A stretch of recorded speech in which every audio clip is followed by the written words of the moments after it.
Well, hey, how y'all doing? I'm Sharonda, and welcome to Beyonce's Side of the Internet. And during this video, I'll be talking about a book.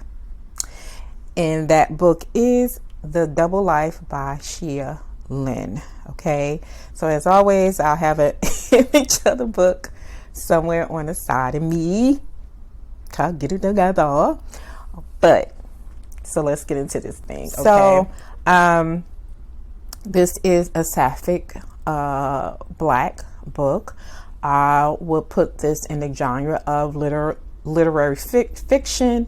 There are some romantic elements to the story, but more heavy on women's fiction. Okay, so this is a book or a story that has a romance going on between two married women who are Sydney and Dana. Okay, Sydney and Dana come from both.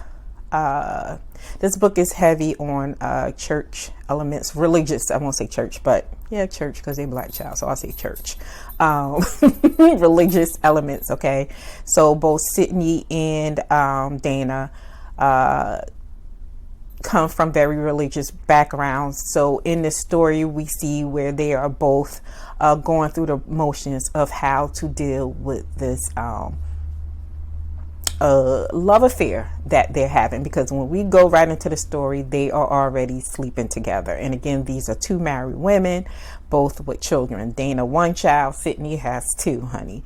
And again, they're both married, although Dana is going through trials and tribulations with her husband child, because he don't know how to keep his penis in between him and his wife. He likes to share himself, you know what I'm saying?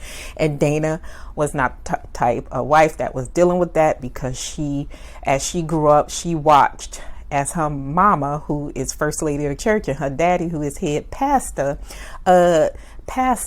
liked to share himself with the women of the flock. So that caused a lot of dysfunction in her family, and Dana did not just want to deal with that.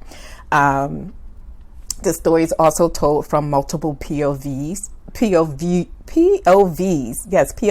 both Dana and Sydney's, and then at times during the read, we're getting POVs from their husbands, which was child. So like I said, in this book, we're seeing where Dana and Sydney is struggling as to what to do with this relationship that they have. And again, like I said, the book is heavy on church themes. So we see where, in my opinion, mainly Sydney struggled with coming out. Okay, especially with her being a married woman with a family. How's that going to affect her family? How is society as a whole going to see her?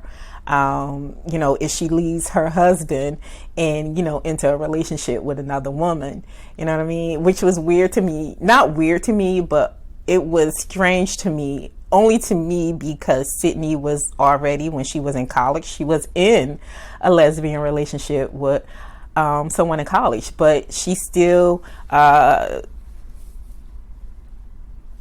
that thing where, like I said, she grew up in church, both her and Dana.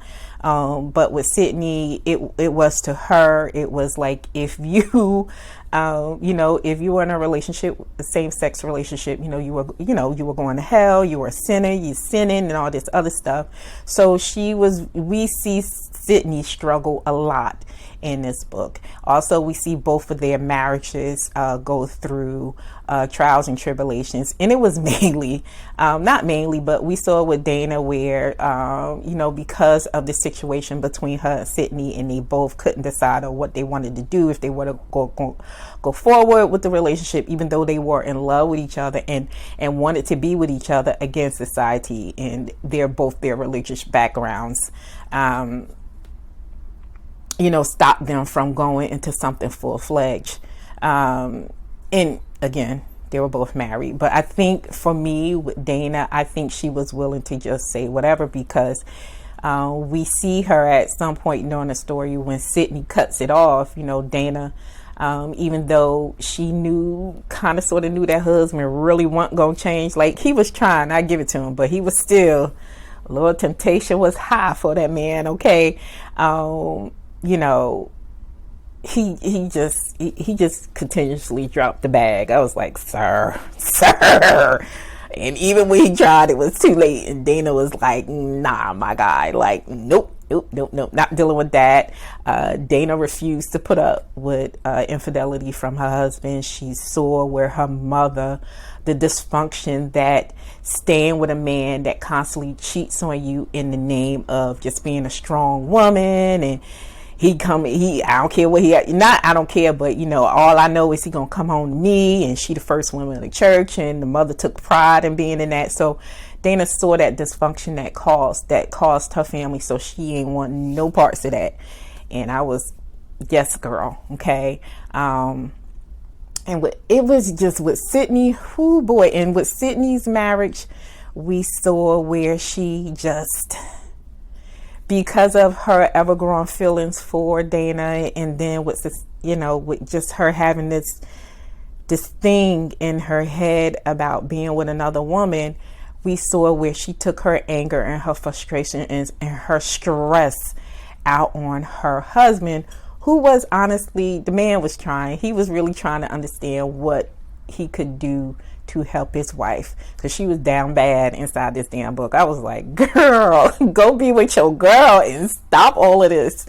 But I understood, just the thing of like, I could lose this all if I, decide to go be in a relationship with this woman, you know what I mean? This nice suburban lifestyle, this man that loves me, we got 2 beautiful kids and but child, she was down bad in this book. I was like, child, somebody better pray hard for her, because she ain't gonna make it.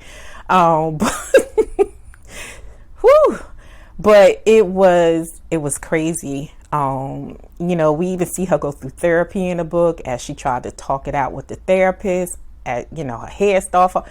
Sydney was down bad in this book, child. I was like, yeah. But her husband, he was trying, and he was really trying to figure out how he could save his marriage, but it was nothing he could do because the woman wasn't in love with him anymore. She legit did not want to be with him, and she didn't know how to walk accordingly. She didn't know how to move accordingly, because she was just too worried about so many outside things. Legitimately so. She had every right to be worried, but child. But it's crazy, So I like this book. It sat on my Kindle for a while.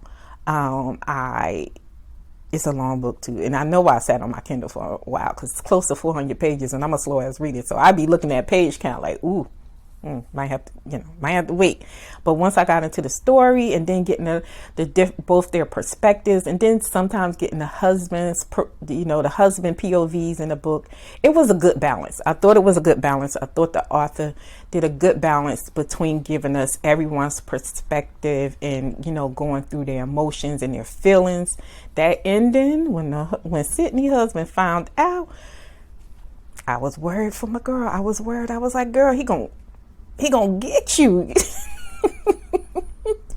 But we do get a happily ever after for these 2 women.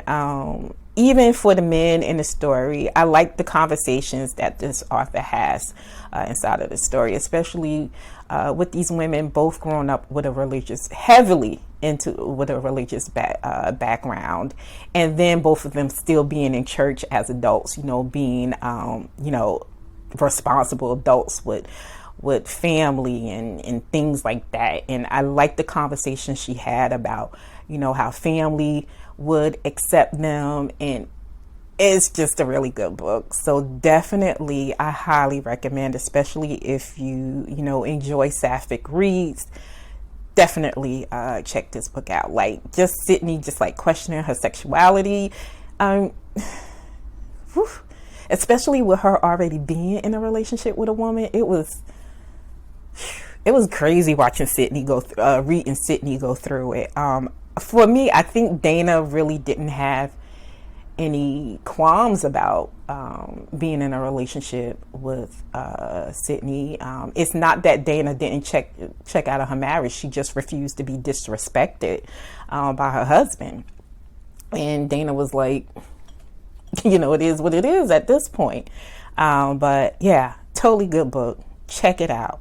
I think you will enjoy it a lot. And that's it for me. And until the next one, later days. Bye.